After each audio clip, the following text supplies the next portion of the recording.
Bonjour et bienvenue dans Je veux apprendre, le programme radio d'enseignement du calcul, de la lecture et de l'écriture partout où vous vous trouvez. Je suis Monsieur Badi, votre enseignant. Et je suis Mariama, une élève comme vous. Bienvenue dans la leçon 8 de nos leçons de calcul.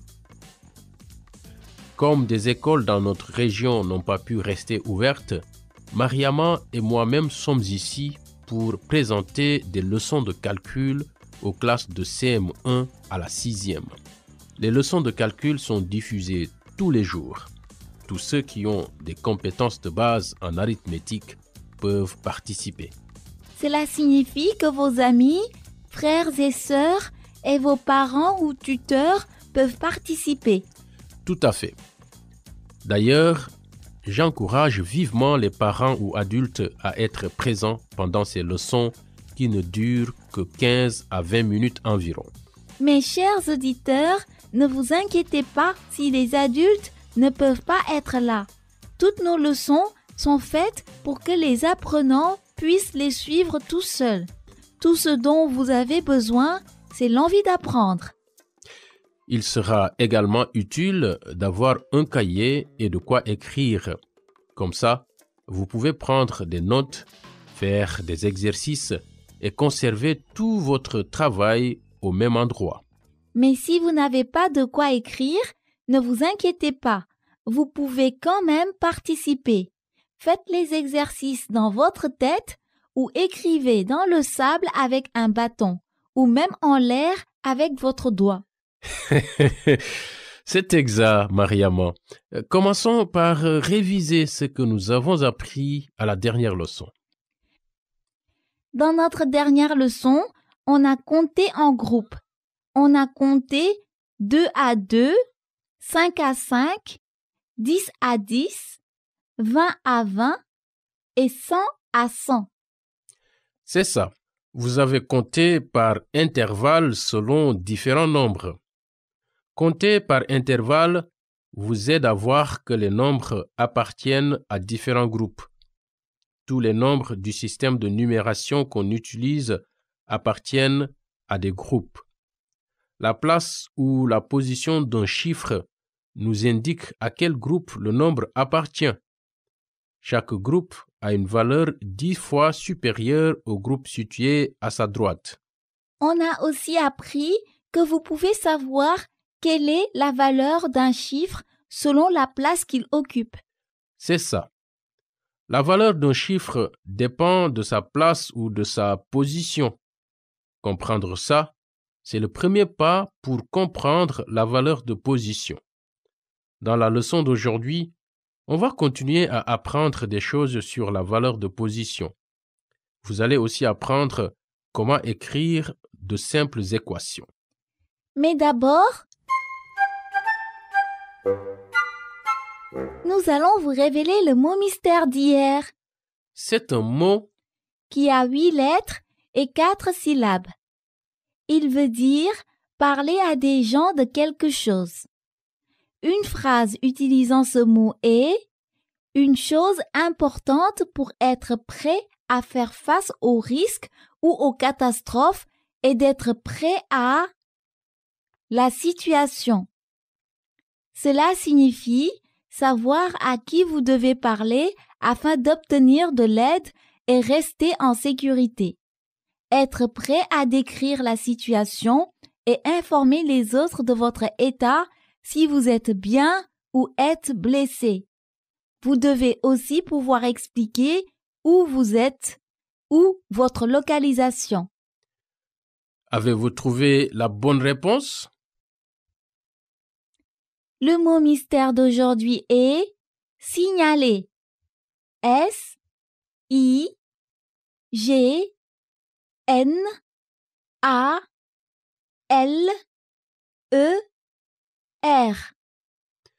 Une chose importante pour être prêt à faire face aux risques ou aux catastrophes est d'être prêt à signaler la situation. Cela signifie savoir à qui vous devez parler afin d'obtenir de l'aide et rester en sécurité. Être prêt à décrire la situation et informer les autres de votre état, si vous allez bien ou êtes blessé. Vous devez aussi pouvoir expliquer où vous êtes ou votre localisation. Je n'avais jamais pensé à tout ça, mais ça a l'air important. Tout à fait. Maintenant que nous avons dévoilé le mot mystère, nous avons un message important pour nos auditeurs. Écoutons-le. Après le message, nous commencerons la leçon du jour. Chers parents, chers auditeurs, l'ignorance est un frein au développement et à l'épanouissement. Mettons tout en œuvre pour envoyer tous nos enfants à l'école. De nouveau, bienvenue dans Je veux apprendre. Aujourd'hui, on va en apprendre plus sur la valeur de position en utilisant des nombres à 2 et 3 chiffres. Ça veut dire des nombres appartenant aux dizaines et aux centaines, comme 50 ou 100. 50 est un nombre à 2 chiffres et 100 est un nombre à 3 chiffres. C'est exact. Vous allez aussi apprendre comment écrire de simples équations. Mais d'abord, faisons un petit échauffement, non? Tout à fait. L'échauffement aide à préparer votre esprit et votre corps pour la leçon. N'hésitez pas à taper des mains, taper des pieds ou à faire tout autre mouvement de votre choix pendant que nous chantons. Récitons cette chanson sur les nombres entiers. Répétez après moi ou chantez en même temps que moi. Vous pouvez utiliser vos doigts pour compter tout en chantant ou en récitant les mots. Vous êtes prêts? Oui. Je compte jusqu'à 0, je compte jusqu'à 0, je compte jusqu'à 0. Je compte jusqu'à 1, je compte jusqu'à 1, je compte jusqu'à 1. Et je compte jusqu'à 0. Je compte jusqu'à 2, je compte jusqu'à 2, je compte jusqu'à 2. Et je compte jusqu'à 1. Et je compte jusqu'à 0. Je compte jusqu'à 3, je compte jusqu'à 3, je compte jusqu'à 3. Et je compte jusqu'à 2. Et je compte jusqu'à 1. Et je compte jusqu'à 0. D'accord. Commençons notre leçon en comptant un peu et en additionnant. Dans une de nos leçons précédentes, vous avez appris le mot plus. Qu'est-ce que plus veut dire? On utilise plus quand on additionne des choses ensemble? C'est ça. Plus, c'est aussi le symbole qu'on utilise pour montrer qu'on additionne. Le symbole plus ressemble à une croix. Vous allez utiliser le symbole plus aujourd'hui pour faire des équations simples. C'est quoi une équation déjà?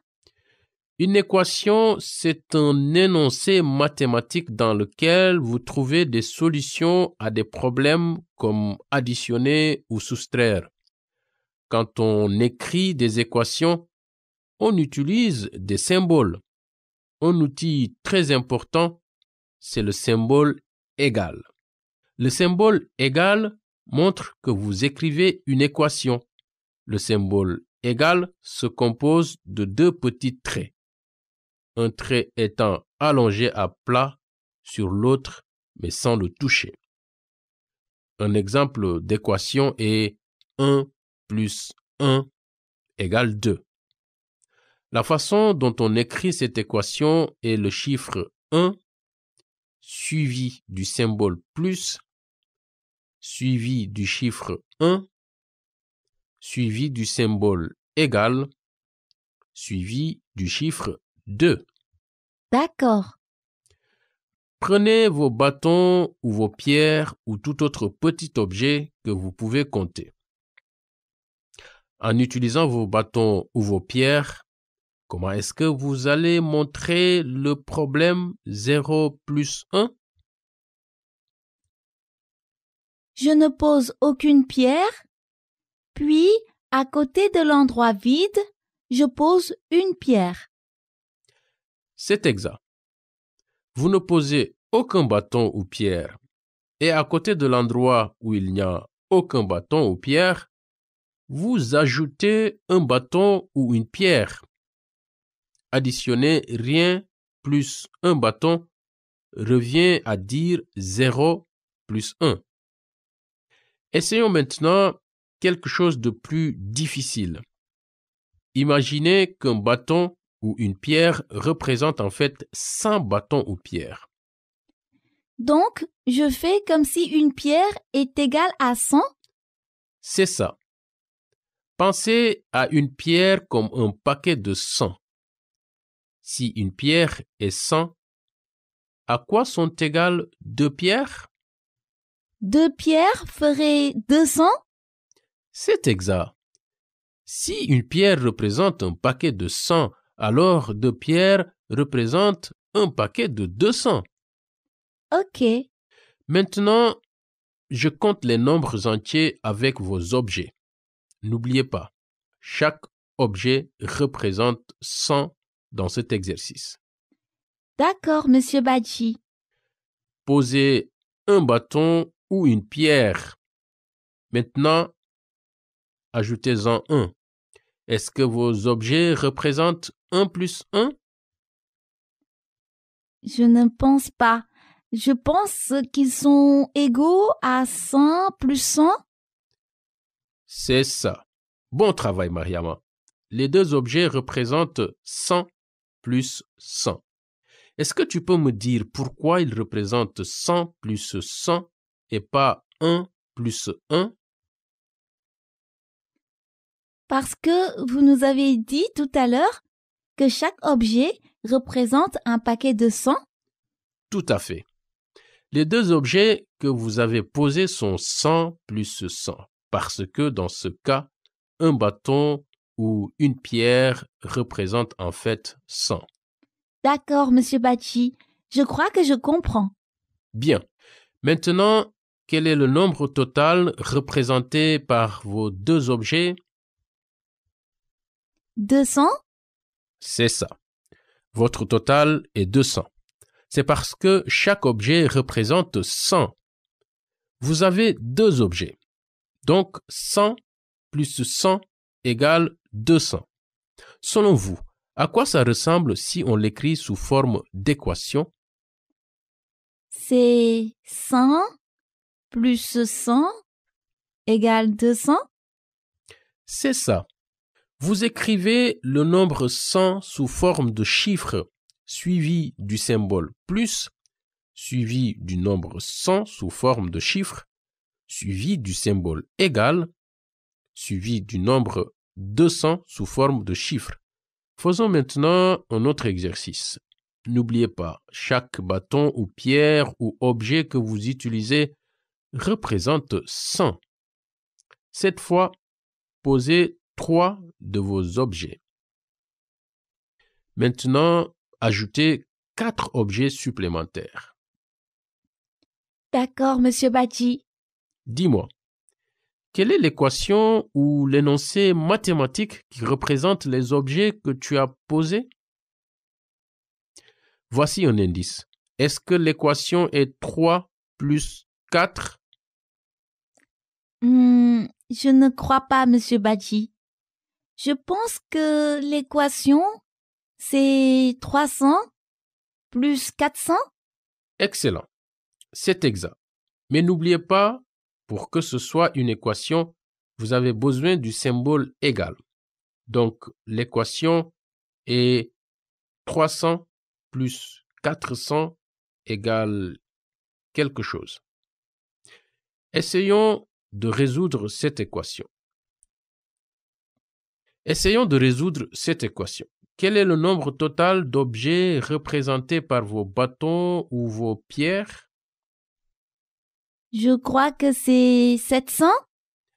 Très bien, Mariama. La réponse est 700 parce que 300 plus 400 égale 700.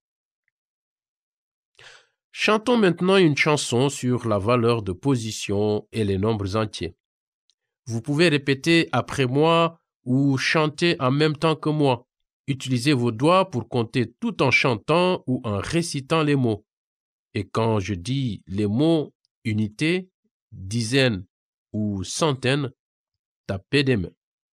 Viens me rejoindre dans la file de la valeur de position. Unité, dizaine, centaine.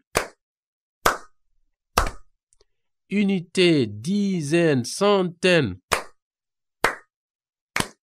Ce sont les places dans la file de la valeur de position. Viens me rejoindre dans la file de la valeur de position. D'abord, trouve la place des unités. C'est tout à droite. Viens me rejoindre dans la file de la valeur de position. Les dizaines sont à côté. Déplace-toi d'une place vers la gauche. Viens me rejoindre dans la file. Viens me rejoindre dans la file de la valeur de position. Les centaines sont à côté. Déplace-toi encore d'une place vers la gauche. Viens me rejoindre dans la file de la valeur de position. Unité, dizaine, centaine. Ce sont les places dans la file de la valeur de position. Trouve la place des unités. C'est tout à droite. Les dizaines sont à côté. Dans la file de la valeur de position, déplace-toi d'une place vers la gauche. Tu trouveras les centaines. Viens me rejoindre dans la file de valeur de position. Cette chanson parle de la valeur de position. Parlons de ce qu'elle veut dire. Qu'est-ce que la valeur de position? La valeur de position, ça veut dire que vous pouvez dire la valeur des chiffres dans un nombre en fonction de l'endroit où le chiffre se trouve. Très bien. On écrit nos nombres afin que chaque chiffre ait une valeur 10 fois supérieure à la valeur du chiffre situé à sa droite. Chaque place dans un nombre a une valeur définie. C'est pour ça qu'on peut trouver la valeur d'un chiffre en voyant la place qu'il occupe. Prenons l'exemple du nombre 35. Le chiffre 3 occupe la place des dizaines. Un 3 dans la place des dizaines veut dire que vous avez 3 paquets de 10, soit 30. Alors que le chiffre 5 occupe la place des unités, ça veut dire que vous avez 5 unités, soit 5. Ok, je crois que c'est logique. Étudions un nombre à 3 chiffres. Ça veut dire un nombre dans les centaines. Mariama, tu peux choisir un nombre? 535? D'accord. Et quels sont les chiffres dans le nombre 535? 5, 3 et 5. Oui. Le premier chiffre 5 occupe la place des centaines. Qu'est-ce que ça veut dire? Que vous avez 5 paquets de 100? Tout à fait. 5 paquets de 100 égale 500.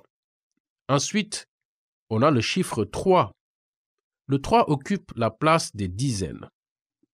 Donc, ça veut dire qu'il est égal à 3 paquets de 10? Très bien. Et 3 paquets de 10 égale à 30.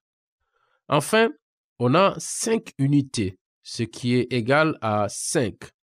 Si on additionne ces nombres, 5 centaines plus 3 dizaines plus 5 unités, quel est le total? 535? Tout à fait. Terminons la leçon d'aujourd'hui en revoyant ce qu'on a appris aujourd'hui. On a appris les symboles plus et égal. Oui. Vous avez aussi appris comment faire une équation ou un énoncé mathématique simple. Et je vous ai présenté l'idée des paquets de nombres.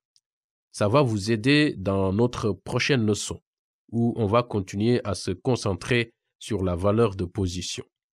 Comme devoir à la maison, entraînez-vous à écrire des nombres à 2 ou 3 chiffres. Faites-le comme on vient de faire 535. essayez de trouver la valeur de position, donc de savoir si les chiffres occupent la place des unités, des dizaines ou des centaines, et la valeur de chaque chiffre. Et maintenant, c'est l'heure de notre mot mystère. À toi, Mariama. ce mot a 4 lettres et 2 syllabes. Il veut dire assistance.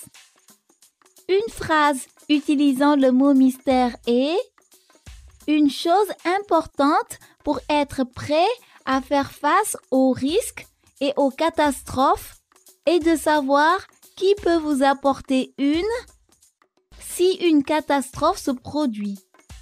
Cela peut inclure connaître les coordonnées de votre ami ou des services d'urgence. Sur ce, il est l'heure de nous quitter. Merci de nous avoir écoutés.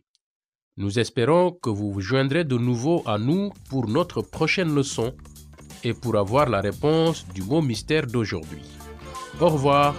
À bientôt!